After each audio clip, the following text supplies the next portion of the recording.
তো আজকে কিছু কথা হচ্ছে কোরিয়া সরকারের জন্য। বিটিএস, এই বিটিএস এর মাধ্যমে কোরিয়া সরকার প্রতি বছর মিলিয়ন মিলিয়ন ডলার ইনকাম করেছে। এখন নাকি সেই কোরিয়া সরকার দ্বিতীয় বিটিএস খুঁজছে। ব্যাপারটা একটু হাস্যকর না? অলৌকিক শক্তি পৃথিবীতে একবারই ঘটে, আর যেটা আমাদের বিটিএস মেম্বারদের সাথে ঘটেছে।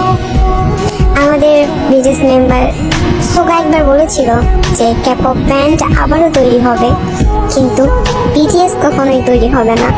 আর এটা আমরা মন থেকে বিশ্বাস করি, আর এটা সত্যি বাস্তব, কখনোই হবে না।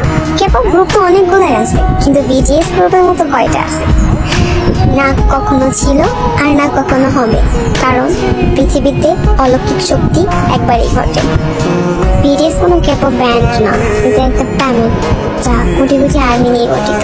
বিটিএস আর আর্মিদের মধ্যে যে সম্পর্কটা আছে সেটা কখনোই তৈরি হবে না। হাজার চেষ্টা করলেও দ্বিতীয় বিটিএস আর কখনোই তৈরি হবে না।